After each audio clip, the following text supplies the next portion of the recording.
इस चैप्टर का जिस चैप्टर को हम शुरू करने जा रहे हैं इसको हम कहते हैं एनालिसिस ऑफ फाइनेंशियल स्टेटमेंट। ठीक है, रियल नाम इसका ये है, एनालिसिस ऑफ फाइनेंशियल स्टेटमेंट। याद रखिए कि पार्ट 1 के अंदर आप लोग जो सीखते थे या अभी पार्ट 2 में भी ब्रांच अकाउंटिंग में आप बार बार बना रहे थे, याद होगा क्या, इनकम स्टेटमेंट और बैलेंस शीट बना रहे होते थे। बेसिकली आप क्या प्रिपेयर करते थे? आप प्रिपेयर करते थे, सीखते थे फाइनेंशियल स्टेटमेंट बनाना। फाइनेंशियल स्टेटमेंट बना लेना ही काफी नहीं होता।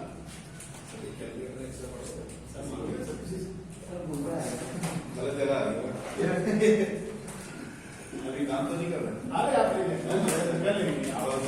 फाइनेंशियल स्टेटमेंट में यहां अब जो अगला स्टेप आता है, ये लेवल होता है एडवांस लेवल।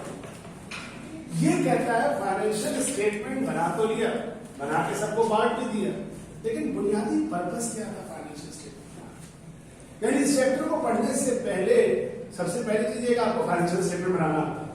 अब मुझे यकीन है आप सबको फाइनेंशियल स्टेटमेंट बनाने आता है, इनकम स्टेटमेंट बनानी आती है और बैलेंस शीट बनानी आती है। ठीक है, लेकिन आपको थोड़ा सा एक और बात पता होगी, आखिर फाइनेंशियल स्टेटमेंट के स्टेक होल्डर कौन कौन?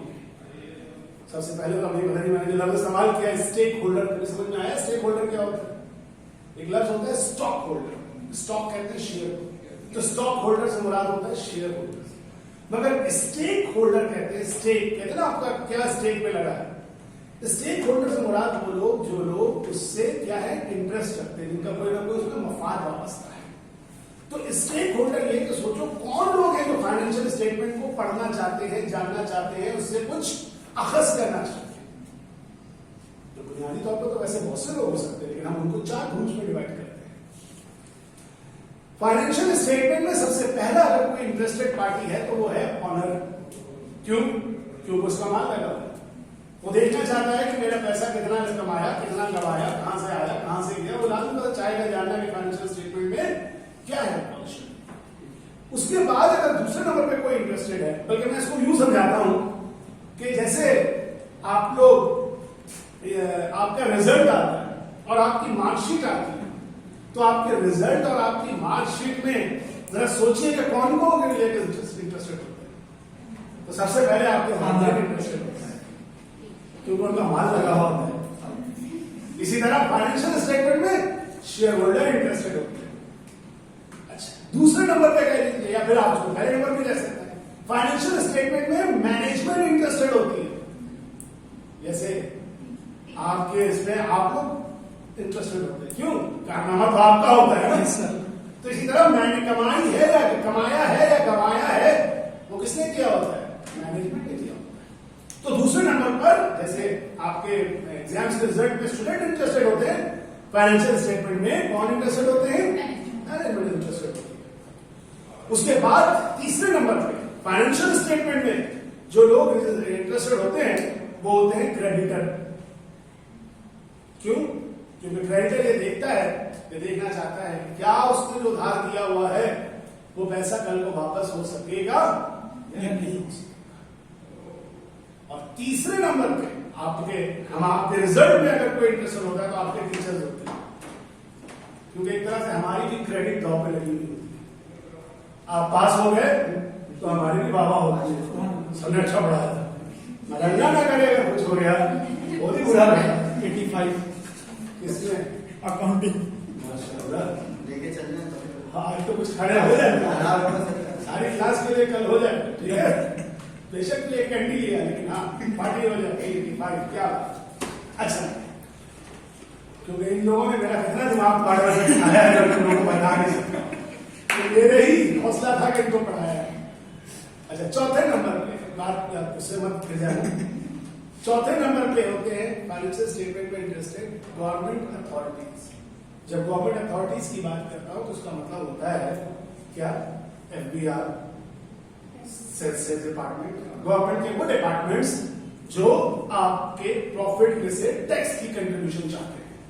तो इस तरह से याद रखिए कि 4 स्टेक होल्डर्स हैं, समझ गए इसमें फाइनेंशियल, और चारों का पॉइंट ऑफ व्यू क्या है अलग अलग है। सब दोबारा मैं वापस अपनी बात पे विचार में रहता हूं।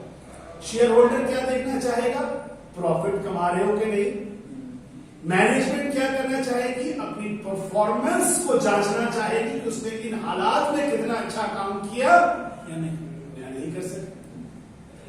क्रेडिटर्स का ताल्लुक बाकी किसी चीज से नहीं है, उसका सिर्फ एक ही मकसद होगा, मेरा पैसा वापस मिल सकेगा या नहीं। बाकी मेरे पैसा देने के बाद कंपनी चली जाए झंडों में, मुझे कोई फर्क नहीं पड़ता, मेरा पैसा देगा। ठीक। और एफडीआर जो इदारे हैं टैक्स वाले, उनको भी कंपनी की कोई एफिशिएंसी से फर्ज नहीं है कि कंपनी कितना अच्छा परफॉर्म कर रही है। देखो इस साल कमा रही है ना, पैसा दो, टैक्स दो। तो हर बंदे के हिसाब से तो एनालिसिस ऑफ फाइनेंशियल स्टेटमेंट यही वो चीज है जो आपको सिखाती है क्या कि फाइनेंशियल स्टेटमेंट में कंपनी की क्या स्ट्रेंथ है और क्या वीकनेसेस है। आई बात समझ में? तो ये एक छोटा लेवल नहीं है, ये एक सही मानों में एडवांस लेवल है। और आज दुनिया में जो कॉमर्स की फील्ड में हमारे पाकिस्तान के हवाले से बात करूं तो चार्टर्ड अकाउंटेंट सबसे बड़ी डिग्री है, लेकिन अगर उससे भी बेहतर कोई डिग्री है तो वो कहलाती है या पैसा कमाने के हवाले से वो है chartered financial analyst. Who are these? Those are those people जो चार्टर्ड फाइनेंशियल इनको कंपनी की बैलेंस शीट को देखकर उसमें इन्वेस्टमेंट के बारे में प्रिडिक्ट करते हैं कि इसमें इन्वेस्टमेंट करो या इन्वेस्टमेंट ना करो। इस कंपनी का फ्यूचर क्या होगा। आप जो ये पढ़ते हैं ना स्टैटिस्टिक्स के अंदर, जो शायद आपको नहीं समझ में आता है या नहीं आता है कि कोरिलेशन पढ़ाया जाता है आपको, रिग्रेशन लाइन पढ़ाई जा रही होती है आपको, सिग्मा पढ़ाया जा रहा होता है, डेविएशन पढ़ाई जा रही होती है, मीन मीडियन मोड्स पढ़ाए जा रहे होते हैं। ये सारे टेक्निक्स को इस्तेमाल करके चार्टर्ड फाइनेंशियल एनालिस्ट किसी कंपनी के फ्यूचर के प्राइसेस को प्रिडिक्ट करता है। प्राइसेस से मुराद मार्केट प्राइस शेयर्स, और उसके मुताबिक वो लोगों की इन्वेस्टमेंट करता है। पता नहीं, मुझे नहीं मालूम आप लोगों ने किस हद तक नाम सुना हो, मुख्तलिफ बैंक्स के ऐड आ रहे होते हैं म्यूचुअल फंड में इन्वेस्ट करने के लिए। जैसे ही फारिग होते हैं म्यूचुअल फंड वाले यूं चार्टर्ड फाइनेंशियल एनालिस्ट को हायर करते हैं, क्योंकि उनके पास इतनी एक्सपर्टीज होती है कि वो मुख्तलिफ इसी फैक्टर्स को, इन चीजों को इस्तेमाल करके आगे जाके वो इस्तेमाल करते हैं। यही तो बता दूं वैसे कि अब इसके लिए क्या है क्वांटिटेटिव टेक्निक्स, जैसे स्टैटिस्टिक्स पढ़ा है ना, आगे जाके ये सब्जेक्ट नाम हो जाएगा क्वांटिटेटिव टेक्निक, क्यूटी के नाम से पढ़ोगे। बता इस दे रहा हूं कि जब सामने आए तो टेंशन है, मत आ जाना कि क्या है, हमें बताने वाला कोई नहीं, तो हम बड़े परेशान होते हैं। लेकिन मैं आप लोगों को जब पढ़ाता हूं तो हमेशा बच्चों को जाता हूं बता दूंगा कि यार आधी परेशानी वहां खत्म हो जाती है जब मुझे नाम सुना हुआ होता है, और आधी परेशानी इन्वेस्ट हो जाती है अब इसमें होगा क्या। तो उस परेशानी को दूर करने के लिए मैं वो नाम बताते हुए चलता हूं। तो बहरहाल एनालिसिस ऑफ फाइनेंशियल स्टेटमेंट में क्या पढ़ेंगे, फाइनेंशियल स्टेटमेंट को एनालाइज करने का तरीका। और फिर अगर मैं वापस अपने उर्दू वाले स्टाइल में, जैसे आप शेर की शायरी होती है, गजल होती है, उस गजल को आप समझिए कि आज इनकम स्टेटमेंट और बैलेंस शीट शायद ये गजल होगी और आपने उसका तजिया या तशरीह पेश कर। इसके लिए अब दुनिया में कुछ मारूफ टूल्स हैं, टूल्स ऑफ एनालिसिस, जिनकी मदद से फाइनेंशियल स्टेटमेंट को एनालाइज किया जाता है ना। आरएस याद है कौन से थे पुराने वाले, लिखे में होंगे ना तुम्हारे पास। क्या था पहला, ratio analysis. This is the first tool, कि पहला टूल है जिसमें आप रेशियो के जरिए से एनालाइज करते हैं। वो कैसे, और चूंकि पार्ट 1 बीकॉम पार्ट 2 में 95% क्वेश्चन इससे बिलोंग करते हैं, तो इसीलिए इस चैप्टर का अक्सर नाम लिखा हुआ देखेंगे आप ratio analysis. Ratio analysis is a tool, one of the tool to analyze the financial statement. The real name of this chapter is analysis of financial statement. और क्या था, सेकंड थे RPS and percentage change amount. दूसरा chair analyse करने के लिए rupees and percentage change, rupees and RS, rupees and percentage change. ये सब समझ लो कि कोई बहुत बड़ी चीज नहीं है, ये फिगरेटिव चेंज है। क्या मतलब, पिछले साल प्रॉफिट कमाया था 1 लाख, इस साल प्रॉफिट कमाया 50,000, 1,50,000, कितना चेंज आया, 50,000। परसेंटेज में 50% प्रॉफिट आया।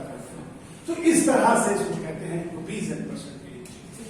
फिर उसके बाद था common size income statement and balance sheet. फिर अपने उसको इम्पार करने के लिए कॉमन साइज फाइनेंशियल स्टेटमेंट बनाया जाता है, उसको कहते हैं कॉमन साइज इनकम स्टेटमेंट और बैलेंस शीट।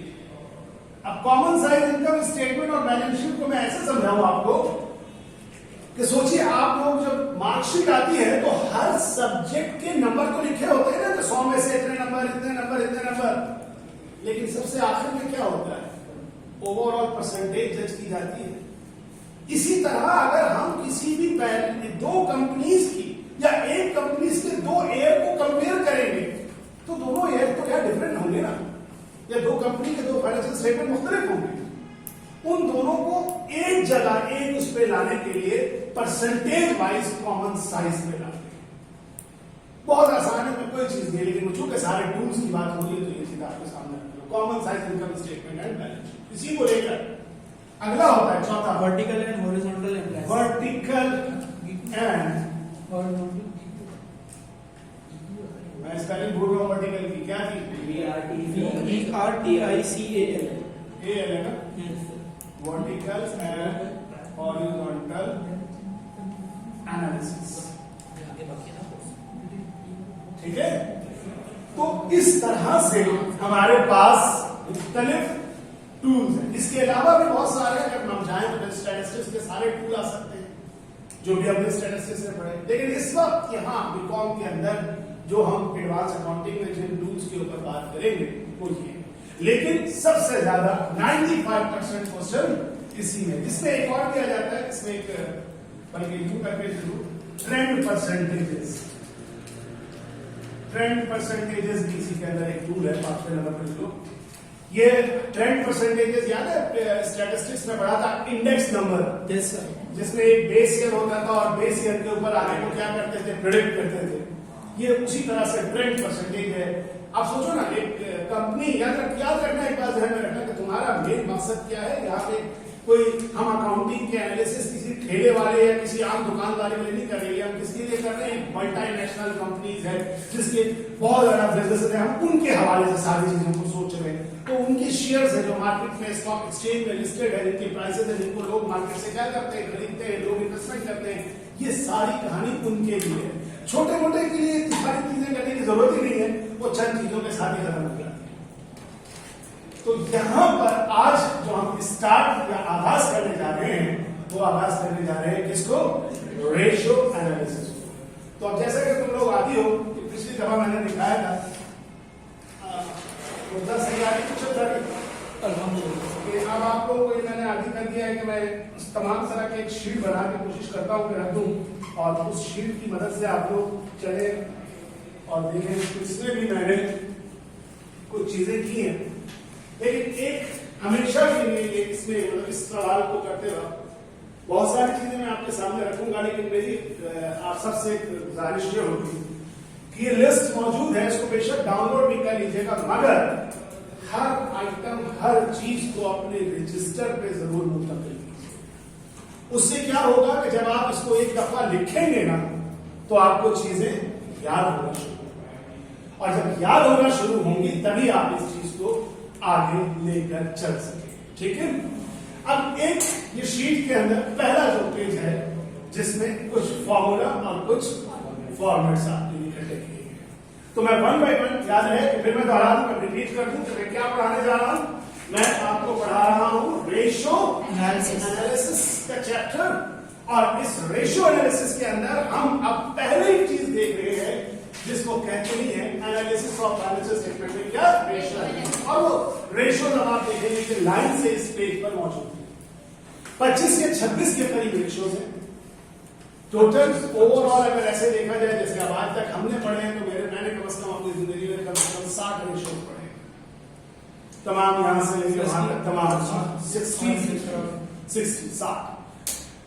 अब लाभ सी बात है कि इस इनिशियल फेज पर है, उसमें आपको मेन रेशियोज के साथ डिस्कस किया जाएगा। आगे जाएंगे आप 60 के लिए आप 80 भी पढ़ सकते हैं, उससे ज्यादा आगे भी पढ़ सकते हो। मेरी ख्वाहिश है कि मेरा आज अच्छा मुझसे भी ज्यादा सीखे, मुझसे भी ज्यादा आगे निकले। तो अब यहां पर हम 25 से 26 रेशियोज है मेरा ख्याल है टोटल इसके अंदर, लेकिन इसमें आप लोगों को जो ध्यान रखना है कि इन रेशियोज को चंद ग्रुप्स में डिवाइड किया गया है, ठीक है। ग्रुप्स में डिवाइड करते हुए ये पहला ग्रुप मैं अभी पढ़ाने जा रहा हूं जिसका नाम है क्या, लिक्विडिटी रेशियो। देखो पढ़ाना ये बड़ा आसान था कि मैं ऐसे शुरू कर दूं, लेकिन मैं जब पढ़ाऊंगा तो मैं आपको उसके पीछे उसकी लॉजिक्स बताऊंगा, उसकी रीजंस थोड़ा सा आपको जरूर बताऊंगा, क्योंकि उससे मजा आता है काम करने में। वरना मैथमेटिकल फॉर्मूले तो आपको याद होगा सारे करते थे, मैथमेटिक्स आप करते थे, लेकिन प्री इंजीनियरिंग छोड़ के यहाँ आने के पीछे भी तो कोई रीजन होनी चाहिए। कितने सारे मसला फिसावर्स क्या कहते थे इंग्लिश में उसको, पैथावर्स। अब ये जो चीजें होती हैं, इतनी सारी चीजें जो मैथमेटिक्स के थ्योरम्स खास के होते थे, जिसको सवाल लिख के रटने के अलावा आप लोगों ने कुछ नहीं किया। हालांकि उसकी भी एप्लीकेशन है, लाजमी सी बात है उसकी एप्लीकेशन उस सतही लेवल पे नहीं है जिस सतही लेवल पे आप पढ़ रहे हैं। इसी तरह यहाँ पर भी 100% तो नहीं, लेकिन मैं आपको 50% जरूर उसका बताऊंगा कि किस तरह है। तो जितने भी रेशो है उसमें से शुरू के अभी तो मैं ये 4 रेशो आज के मेरे प्रोग्राम में साथ शामिल है, व्हाट्सएप करूंगा 1, 2, 3 और 4। इन चारों रेशोज को नाम दिया जाता है क्या, लिक्विडिटी रेशो। तो अब सवाल पैदा होता है कि ठीक है नाम दे दिया क्या लिक्विडिटी रेशो, तो आखिर ये 4 रेशो क्यों कैलकुलेट करते हैं। तो जैसा कि मैंने बात शुरू की कि फाइनेंशियल स्टेटमेंट में इंटरेस्टेड कौन लोग होते हैं, कुछ लोग हर रेशो में इंटरेस्टेड होंगे, जैसे मैनेजमेंट और शेयर होल्डर जो होंगे वो सब में इंटरेस्टेड होंगे। मिसाल के तौर पे और मिसाल दे दूं आपको, आपकी मार्कशीट आ रही है, आप किसमें इंटरेस्टेड होंगे, एक सब्जेक्ट में या सारे सब्जेक्ट। लेकिन अगर उससे पूछेंगे तो मैं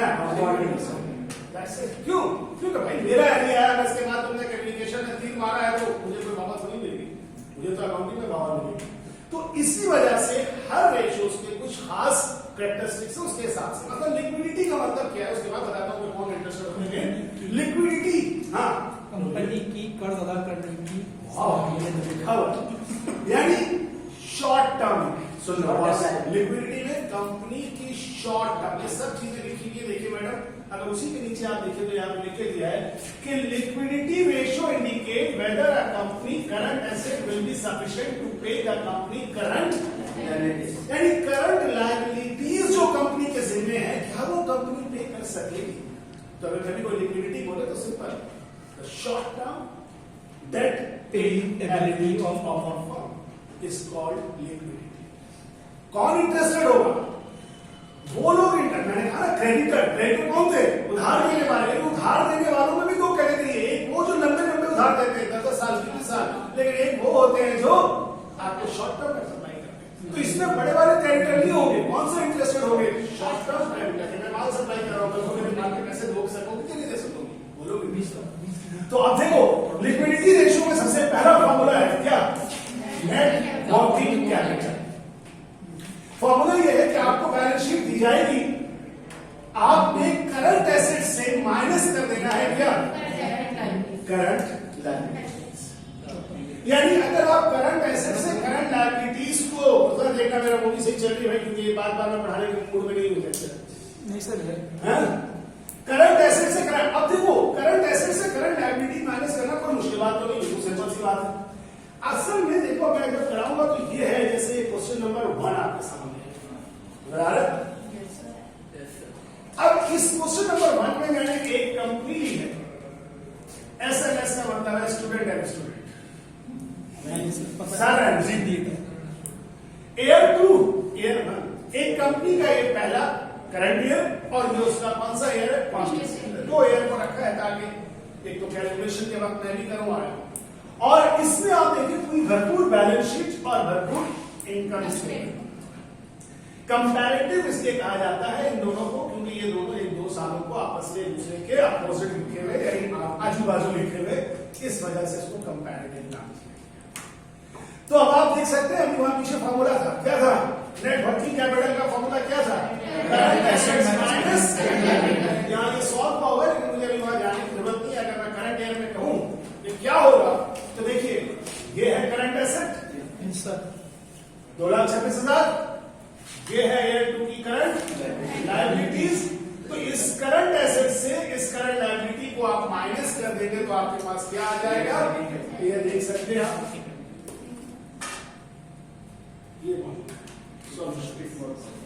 ठीक है, करंट एसेट्स माइनस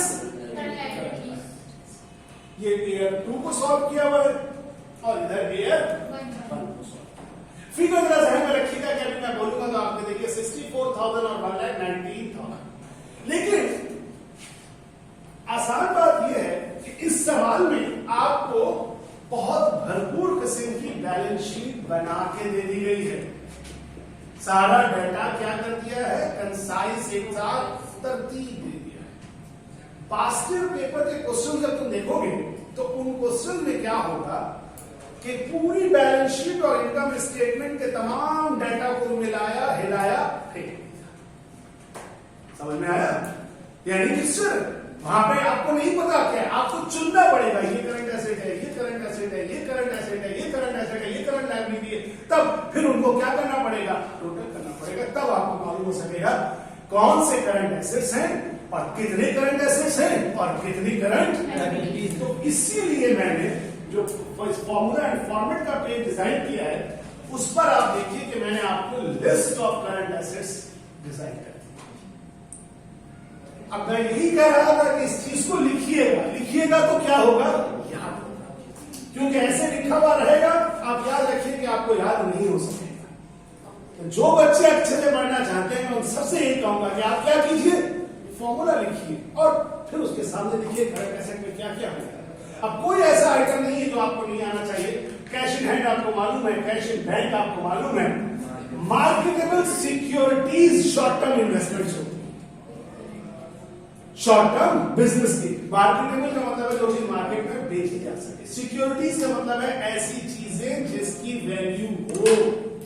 मसलन 10 का नोट है ना, उसके ऊपर एक जुमला लिखा होता है बैंक दौलत पाकिस्तान, फिर नीचे लिखा होता है पाकिस्तान हुकूमत की जमानत से जारी। 5 रुपए, 10 रुपए, 20 रुपए, ये क्या है, एक कागज का टुकड़ा ही है ना यार, सिर्फ वो छपा हुआ जिस जगह का है उसकी जमानत है, उसकी क्या है, सिक्योरिटी। तो इसी तरह प्राइस बॉन्ड, शेयर्स, इन्वेस्टमेंट के कागज, वो सब क्या है, सिक्योरिटीज। और उनको बड़े आसानी के साथ बैंक में, मार्केट में क्या किया जा सकता है, सेल्स और परचेज किया जा सकता है। फिर अकाउंट रिसीवेबल, दूसरा नाम भी लिख दिया है, कभी कभी इसको क्या कह सकते हैं, बी साइलेंट रहता है हमेशा, डेप्टर मत पढ़िएगा क्योंकि बालक नहीं पढ़ते, चालक नहीं पढ़ते, वॉक चॉक, इसी तरह से डेटा है। फिर नोट्स या bill receivable, other income receivable, जैसे other commission receivable, rent receivable, इस तरह से कोई और रिसीवेबल जो असल में इनकम होते हैं मगर वो मिलते नहीं है तो रिसीवेबल, फी रिसीवेबल। अब ये भी लिखता है तो बहुत ज्यादा बढ़ जाता है, लेकिन इतनी अकल मैं समझता हूँ कि अगर आती है तभी आप कर सकते हैं, वरना तो फिर इन राजून पढ़ के आगे।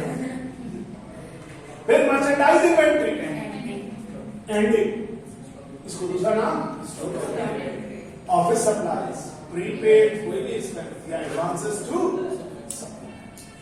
इसी तरह करंट लायबिलिटीज की लिस्ट में account payable, creditor, bank overdraft, notes bill, bank overdraft समझते हैं ना, yes sir, notes bills payable, हाँ भाई 85 नंबर है, समझते ही होगा।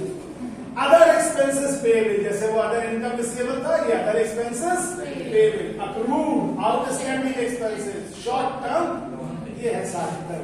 अब इसके अलावा भी हो सकते हैं, लेकिन इन्हीं की कहिए कि जरा बाहरी शुदा कोई दूसरा नाम हो जाए तो हो जाए, वरना होंगे इसी से रिलेटेड। तो भाई अब आपको समझ में आया कि आपने करना क्या है, current asset minus current liabilities, आप क्या बता सकते हैं, नेट वर्किंग कैपिटल। तो अब अगर मैं ये समझाऊं कि अगर ये वाला सवाल जो सॉल्व किया और हमने समझ में आ रहा है ना, ये देखो माइनस किया था ना, ये करंट एसेट इस दोनों को इस दोनों से माइनस करके आपने इसमें भी आपको वैल्यू चेंज की जी शीट में। जी बिल्कुल, आप बहुत अच्छा समझे। अब इतनी मेहनत की है तो मैं कुछ तो करूंगा नहीं। तो यहां पे 64,000 और 1,19,000 है, लेकिन अभी 64,000 या 1,19,000 ये सिर्फ फिगर नहीं है, बल्कि ये दो फिगर्स चिल्ला चिल्ला के बात कह रहे हैं। क्या आपके कानों में आवाज जा रही है? क्या जा रही है बताइए। मेरी बात तो जाहिर ही है, मैं कह रहा हूं इन दोनों फिगर्स की क्या है, तो भाई आप नहीं जा रही है आपकी, अभी आपके कानों में वो फिल्टर नहीं इंस्टॉल हुआ है जो फिल्टर इनकी आवाज को छान कर आपके दिमाग तक पहुंचा सके। Now I am going to installing that filter. Download शुरू हो चुका है आपका और इसके फौरन बाद यहां से इंस्टॉलेशन शुरू हो जाएगी और उसके बाद यही यानी से फिगर आपको देखिए, जब देखने के बाद आप बता सकेंगे कि मकसद क्या था। एक क्रेडिटर का, शॉर्ट टर्म क्रेडिटर ये जानना चाहता था कि ये कंपनी मेरे शॉर्ट टर्म की अदायगी में कैसी रहेगी। तो जरा देखो पिछले साल इस कंपनी का जो नेट वर्किंग कैपिटल था, जो कहते हैं नेट वर्किंग कैपिटल माइनस करके एक 19 था, इस साल कितना है? 64 ज्यादा है या कम? ज्यादा है। तो बात इस समझ में आ रही है कि इस कंपनी की अपने कर्ज की अदायगी की पोजीशन पहले से बेहतर हो रही है या बदतर हो रही है।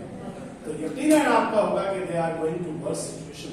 उनकी सिचुएशन कोरोना वायरस आ गया, उनकी लायबिलिटीज बढ़ती जा रही हैं लेकिन एसेट्स घटते जा रहे हैं। मैं कॉलेज बच्चे कम हो गए, फीसेस नहीं आ रही, क्या होगा? Short term payment scheme. तो अब यही तो फिगर पहले समझ में नहीं आ रही थी, लेकिन अब बोलो फिल्टर इंस्टॉल हुआ कि अंदाजा होना शुरू हुआ कि अच्छा अगर ये पिछले साल के मुकाबले में नेट वर्किंग कैपिटल बढ़ रहा होगा तो हम कहेंगे situation is going to good, वरना इट्स बैड। क्लियर? अब बता दिया गुड और बैड, लेकिन बात यही पे खत्म नहीं होती गुड और बैड। उसके बाद कुछ होली का भी होती है। आप बताइए। अब सवाल में अगले चीज पढ़ाई जाती है, उसको क्या जाता है कि अब कितनी सिचुएशन अच्छी। क्योंकि देखो ना, एक आदमी होता है खूबसूरत, जैसे मुर्जा बोले शुक्रिया सर, आज ही मैं बता रहा हूँ क्यों लगता है खूबसूरत ये? अम्मा क्योंकि आपने से ज्यादा बदसूरत लोगों को मिलना है। तो बात ये है कि किसी भी मैं बोल रहा हूँ ना, जरूरी है कि सारी बेइज्जती एक ही क्लास में करवाएंगे, थोड़ी रखो। ये अब सीरियस लो। बात ये है कि हम बता तो रही है कि सिचुएशन खराब हो रही है, लेकिन बेटा उसको कंपेयर करने के साथ साथ उसको मजीद एलिब्रेट करना है कि लायबिलिटी से रिलेशनशिप में कैसे खराब हो। इसके लिए फिर अगला एक उसी चीज को अगले उसमें लिया गया, उसको कहा गया करंट रेशियो। और करंट रेशियो में क्या किया गया कि करंट एसेट और करंट लायबिलिटी जो वहां माइनस हो रहे थे, अब इन दोनों को डिवाइड, लेकिन डिवाइड करके ना कुछ इस तरह लिखा, रेशो। किसी रेशो आते ना, याद है ना, ड्रॉ डाउन जो रेशो कहलाते ना, कॉलम है ना, तो आप रेशो आप बड़ा बड़ा क्या है। अब आप जरा देखिए वही दोनों फिगर्स जो माइनस हो रही थी इस जगह पे क्या हो गई, डिवाइड हो गई। अब जरा देखिए क्या हुआ। पिछले साल एक ये नीचे जो है ना, नीचे क्या चीज थी, लायबिलिटी। तो नीचे वाला जो है वो हमेशा 1 होता है। याद रखिए कि जब आप उसको डिवाइड कीजिएगा तो आपके कैलकुलेटर का आंसर होगा 1.40, लेकिन 1 आपको खुद लिखना है। क्यों? क्योंकि आपको मालूम है कि 1.4 के नीचे फिर 1 होता है, तो ये 1 यहाँ पे आएगा। रेशो का कितना आइडिया होगा ना, रेशो के साथ हमेशा 1 से शुरू है। तो कहने का मतलब है कि नीचे वाला 1 दरअसल क्या है, लायबिलिटी। तो पढ़ा ऐसे जाता है कि पिछले साल 1 रुपए की लायबिलिटी को अदा करने के लिए इस कंपनी के पास 2 रुपए 19 पैसे का करंट एसेट, लेकिन इस साल 1 रुपए की अदायगी के लिए सिर्फ 1 रुपए 40 पैसे मौजूद है। तो वहां जो सिर्फ फिगर्स थी, वो फिगर्स मजीद मीनिंगफुल हो गई, मजीद समझाने लगी, मजीद समझ में आने लगा कि अच्छा सिचुएशन में खराबी है कि पहले 1 रुपए के ऊपर डबल का कवर था, 2 रुपए ज्यादा, लेकिन अब जो है उसके मुकाबले में आधा पैसा, यानी कि तकरीबन 60 पैसे क्या हो चुके हैं, 60 या 80 पैसा कह लो, हाँ कम हो चुके हैं। लेकिन इस वक्त सिचुएशन खुदा न खास्ता वर्ष तरीन नहीं है। क्यों? क्योंकि अभी भी करंट लायबिलिटी के पेमेंट के बाद 1 रुपए 40 पैसे तो मौजूद है। तो ऐसी हालत नहीं है कि हम समझने लगे कि कंपनी बिल्कुल तबाह बर्बाद हो गई, लेकिन हाँ कंपनी मुश्किल की तरफ जा रही है। तो बहरहाल आसान कर रहा, इतनी बकबक करने के नंबर नहीं है, नंबर सिर्फ इस फिगर के हैं और इसके। तो मेरा ख्याल है आप बहुत आसानी के साथ ये फिगर्स तो निकाल सकते हैं। तो मैथमेटिकली सॉल्व करवा देता हूं, लेकिन बात कर अब आगे नहीं चलते, वापस थोड़ा सा फॉर्मूला बोलोगे तो समझ में आ गया सबको। अब वापस जाता हूं पहले ताकि खुद ही समझा सकूं, फिर वापस आऊंगा सोल्यूशन की तरफ। समझ में आ रहा है ना ये तरीका सही है, कोई मसला तो नहीं है। अगले नंबर पे एक चीज आती है कि आपने जिसको कहते हैं क्विक रेशो या एसिड टेस्ट रेशो। थोड़ा सा ऊपर नीचे कर दो लैपटॉप होने की वजह से।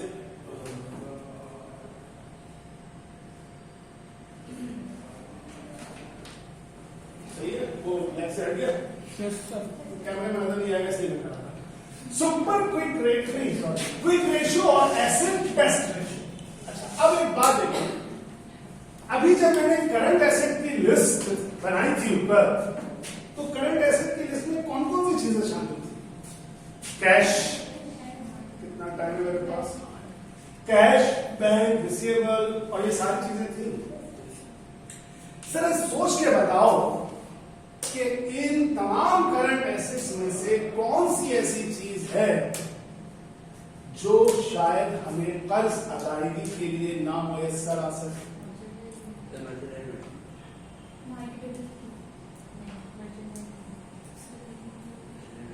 मेरा सवाल समझ में आया? भाई लायबिलिटीज पे करनी है, इन लायबिलिटीज को पे करने के लिए आखिरकार क्या चाहिए? पैसा चाहिए, कैश चाहिए, बुझाई लोगों कैश चाहिए। लेकिन कैश जो है ना बेटा, वो फौरी तौर पर तो बहुत थोड़ा सा होगा क्योंकि सारा पैसा कैश में। लेकिन यार ये तमाम चीजें जो है ना कैश में कन्वर्ट,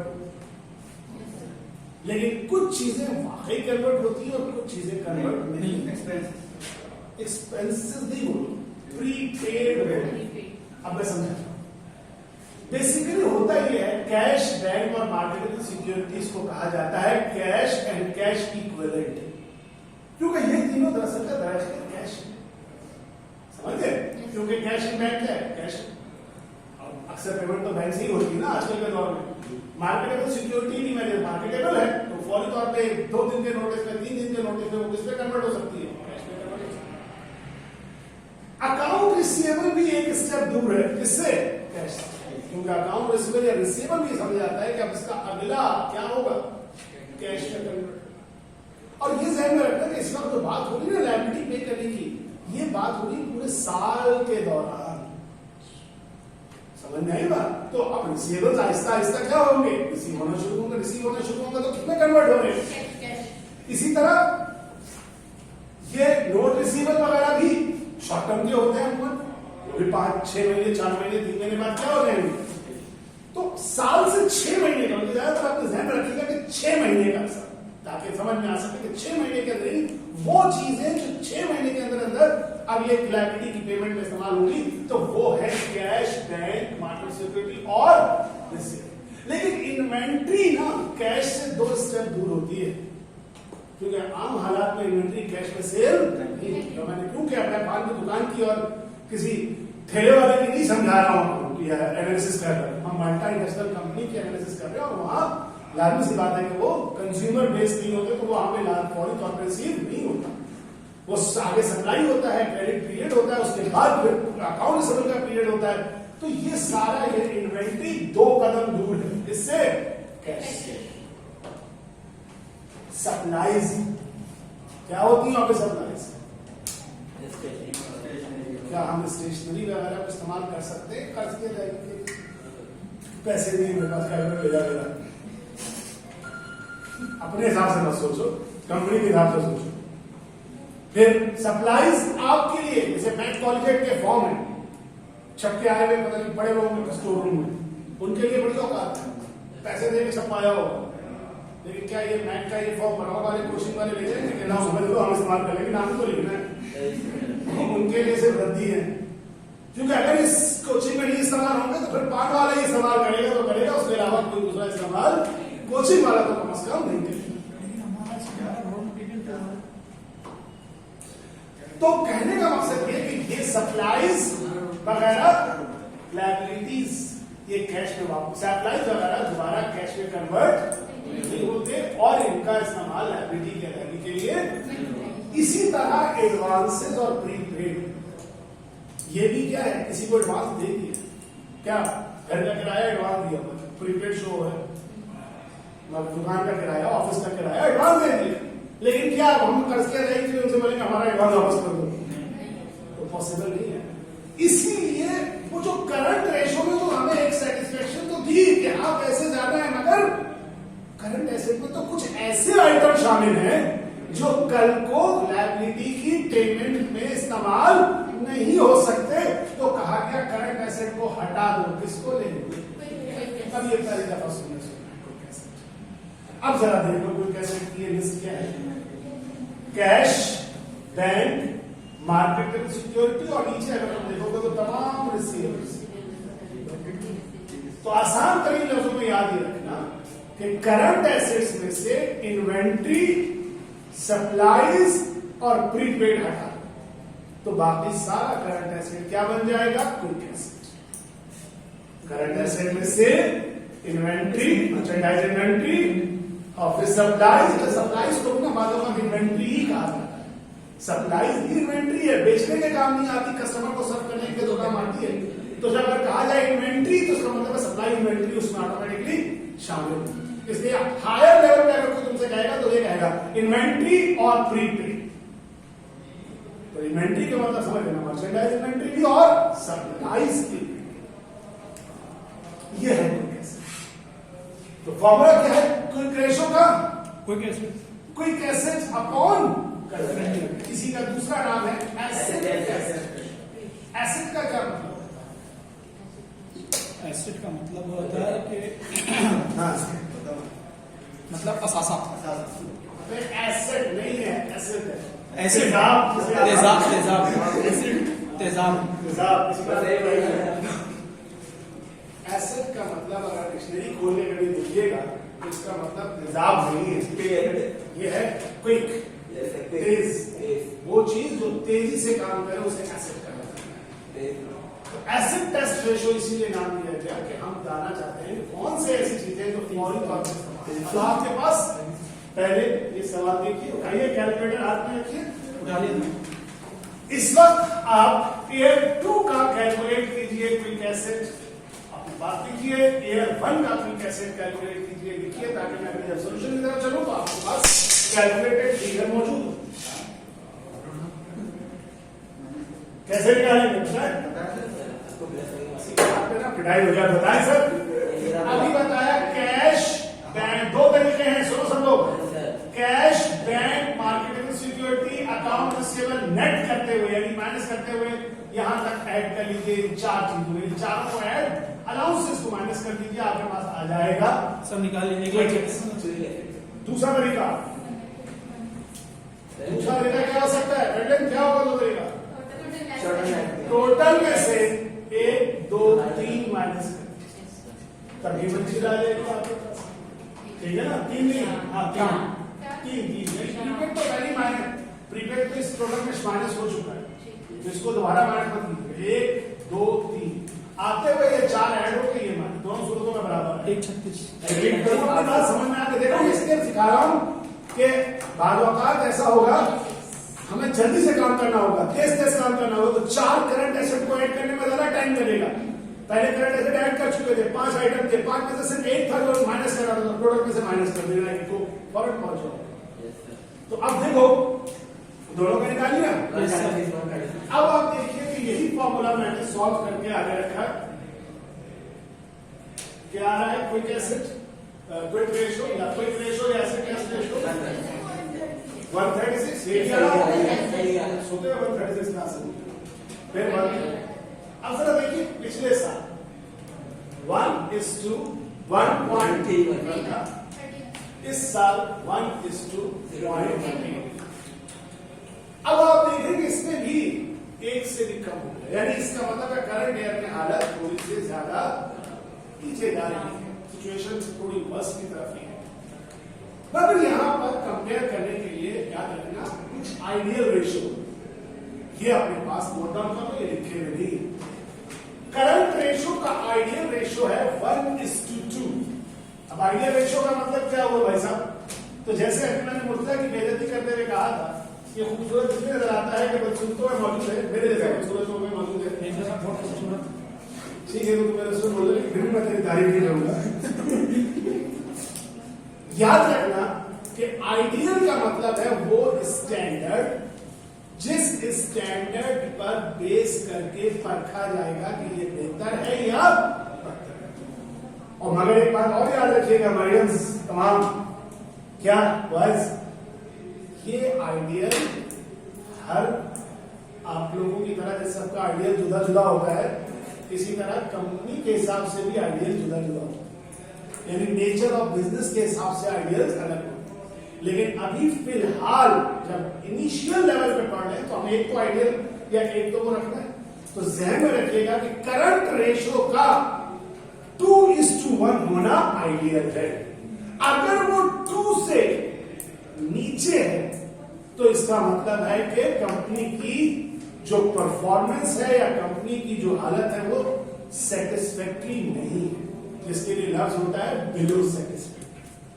और ये बात समझ में, क्योंकि आजकल बिल्कुल खत्म कर दिया है, लेकिन माजी के सवालात में रेशो कैलकुलेट करने नहीं कहते थे, सिर्फ कैलकुलेट करने के साथ कमेंट्स करने का था कि कमेंट्स कीजिए इसमें, यानी ये बताइए कि इस वक्त ये रेशो जो आपने निकाला ये सेटिस्फैक्टरी है या नहीं। अब लाजमी सी बात है कि इस लेवल पर आपसे कोई बहुत बड़े पेजेस नहीं चाहिए, लेकिन यही वाली बात है। जैसे मिसाल के तौर पर मैं एक मिसाल देता हूं कि एक उर्दू के पेपर में अक्सर बच्चों के नंबर कम आते हैं, उसके पीछे लॉजिक क्या होती है जी। उर्दू के पेपर में नंबर कम आते हैं, उसके पीछे वजह क्या होती है? वजह ये बड़ी सादा सी है, उर्दू क्या इंग्लिश में भी बहुत सारे जगहों में उसके पीछे लॉजिक ये होती है कि अगर आप वोकैबुलरी की बात करें तो आप लोगों के पास इस वक्त वोकैबुलरी इंग्लिश की और उर्दू की दोनों की बड़ी महदूद होगी, अनटिल अनलेस कि आप कोई स्पेशल एफर्ट करके काम करें। आप किसी शेर की तशरीह करते हैं अपने हिसाब से तो आप बहुत अच्छा लिखते हैं, लेकिन उसमें जो अल्फाजों का चुनाव है वो उस चेक करने वाले के लिए इंतहाई सतही नौकरी का होगा, तो शायद वो आपको इतने अच्छे नंबर नहीं। और चूंकि हमारी उर्दू में सबसे ज्यादा खामी ये होती है, और ये मेरे उर्दू के टीचर्स से जो कन्वर्सेशन थी आपको क्यों आती है, पीछे ये कि आजकल बच्चे अपनी बातचीत के दौरान इतने ज्यादा इंग्लिश के अल्फाज इस्तेमाल करते हैं कि उनको और मुझे भी और आप सबको भी एहसास नहीं होता, और फिर वही अल्फाज आप इस्तेमाल कर देते हैं उर्दू के पेपर। मसलन मरकजी ख्याल को स्टार्ट इस तरह दिया जाए कि इस शेर में शायर का जो बेसिक आइडिया है, इस शेर में शायर कहना चाहते हैं कि मरकजी ख्याल से शुरू। अब वो बेसिक आइडिया जब आपने घुसा दिया तो भाई ये आइडिया तो किसी को पसंद नहीं आएगा, उनको आएगा। तो इसी तरह से याद रखिए कि हर चीज हर उसमें अक्सर हम इस्तेमाल करते हुए ऐसे अल्फाज, क्योंकि कुछ चीजों के तो नहीं इंग्लिश के लफ्ज़ ही होते हैं। टेलीविजन को आप क्या लिखेंगे? टेलीविजन ही लिखेंगे। मोबाइल फोन को क्या लिखेंगे? मोबाइल फोन लाजमी सी बात है, उसके लिए उर्दू के लफ्ज तो नहीं, लेकिन वो चीजें जिनके लफ्ज है मसलन आपसे पूछूं कि दिया सलाई किसे कहते हैं? किसके? दिया सलाई। दिया सलाई? हाँ सर, दिया लड़की सलाई जी, माचिस को कहते हैं। किवाड़ किसे कहते हैं? दरवाजा। और रिकाबी किसे कहते हैं? अब ये वो लफ्ज है जो आपकी उर्दू की किताब में बेइंतहा इस्तेमाल हुए। सर रिकाबी नहीं, रकेबी होते हैं। पता नहीं पंजाबी में कह रहा हूँ तो मुझे नहीं पता, मेरे ख्याल में रिकाबी होता है, अगर मैं गलत कह रहा हूँ। प्लेट को कहते हैं। मैं बहुत सारे लफ्ज है, मैं इस वक्त नहीं जा रहा। मेरे बात का मकसद समझिएगा, वापस जिस जो मेरी बाउंड्री है उस पर वापस आते हुए याद रखो हमेशा इनको डिफाइन करने का मकसद आपको अगर पूछा जाए तो आपने बेटा कोई बहुत बड़े तुर्रम खानी पर आपने अपने जहन में रखना है आइडियल रेशियो। ठीक है, मैं इसे सिखा रहा हूं, हो सकता है आपके पास आ जाए तो आपके पास यहाँ, वरना फ्यूचर में अगर आपको मास्टर्स लेवल पर जरूरत पड़े तो वहां पर भी आपको मालूम हो। हमेशा दो बातें जहन में रखो। पहली बात, आइडियल क्या था? आइडियल था करंट रेशियो का क्या 2:1। तो अगर फर्ज करते हैं ये अलग अलग दो कंपनी है, एयर वन एक अलग कंपनी है और एयर टू एक अलग कंपनी, तो अगर हम कहें एयर वन कंपनी का क्या, तो आप कहेंगे कि एयर वन को पढ़ेगा, बोलेंगे कि यार आइडियल रेशियो होता है, करंट रेशियो होता है 2:1। पहला आपने आइडियल बताया, but the company ratio is showing 1:2.19, यानी पहले आपने बताया आइडियल ये होता है, फिर आपने बताया एक्चुअल ये है, अब आपको तीसरा जुमला बताना है। क्या ये सेटिस्फैक्ट्री है या बिलो सेटिस्फैक्ट्री?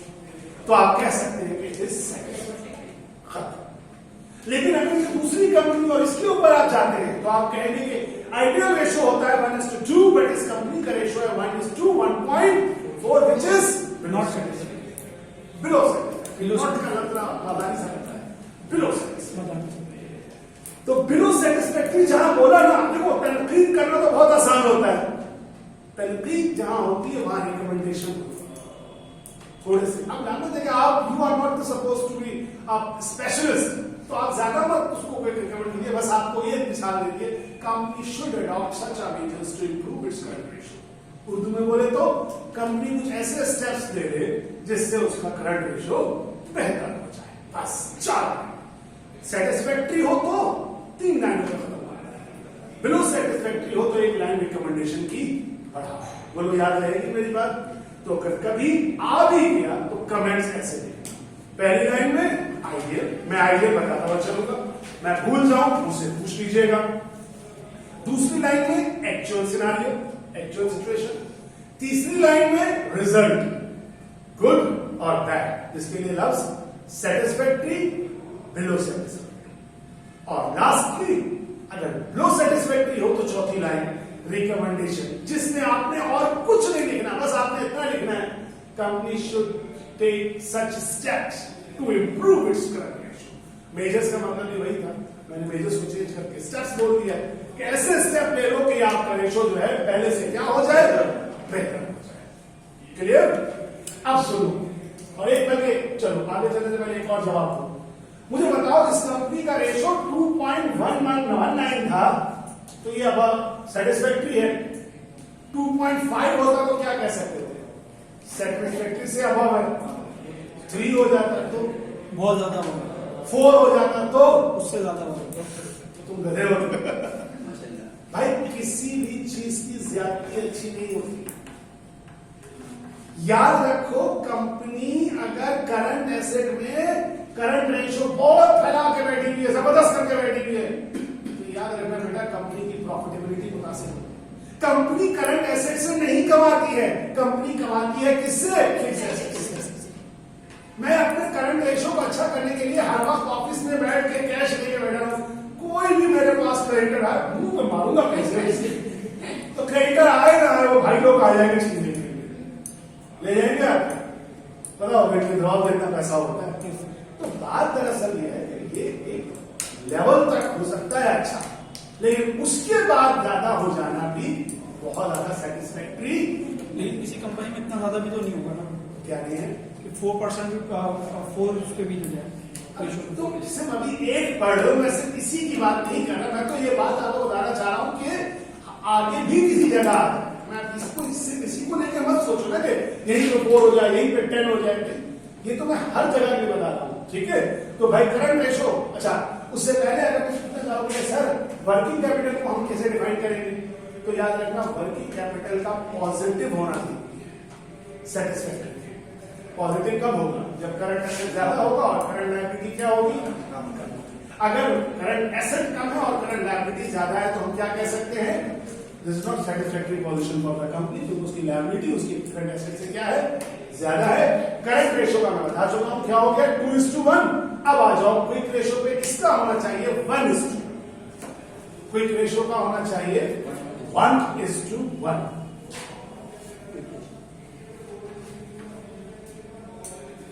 ठीक हो गया? अब आज के इस रेशियोज का एक लास्ट वर्जन, लास्ट ये जो कहलाता है super quick ratio. Super quick ratio बहुत कम आपसे पूछा जाता है, पेपर में आज तक नहीं पूछा, लिख लीजिए 1:1 करंट रेशियो का। नेट वर्किंग कैपिटल का पॉजिटिव होना सेटिस्फैक्ट्री है। करंट रेशियो का आइडियल रेशियो है 2:1। क्विक रेशियो का है 1:1। ठीक है? मगर मरियम एंड ब्रुक्स ये बता दूं, ये जो बात मैं बता रहा हूं ये इस वक्त एक आपके लेवल पे समझाने के लिए। कल को अगर कोई किसी और तरीके से भी बात करे तो वो एक अपने पैराए में गलत बात नहीं है, ठीक है। ये इनिशियल रिजल्ट्स है। अब सुपर क्विक रेशियो का फॉर्मूला देखो क्या चेंज हुआ, super quick acid upon current acid. अब जरा देखिए सुपर क्विक एसिड्स कौन से, कैल्शियम है और यानी इसमें सिर्फ वही एसिड्स हैं जो इस वक्त अवेलेबल हैं इस शक्ल में, उसके अलावा जो एसिड्स हैं फिर उनको कंसिडर नहीं किया जाएगा। आइए वापस चलते हैं उस पेज पर अपने सवाल की तरफ। जरा क्वेश्चन को देखिए और बताइए इसमें कौन कौन से सुपर क्विक एसिड शामिल होने से दावेदार होंगे। ये 18,500, 10,000 और 20,000। भैया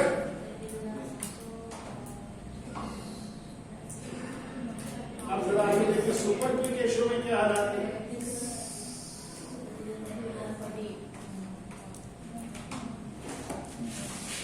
पॉइंट वन इज टू और 1:2 और रस्ट हो गई। इस सुपर क्विक रेशियो कम से कम 0.5 होना चाहिए। यानी अगर आपके दर पर अभी आगे खड़े हो जाए साथ में मांगने वाले लोग पैसे दो, आप बोले मैं पागल हो गया, मैं एकदम से कहां से पैसे लाऊं, अभी आगे खड़े हो गए, ये लो आधा आधा पैसा ले लो, बाकी 2-4 दिन बाद दे देना।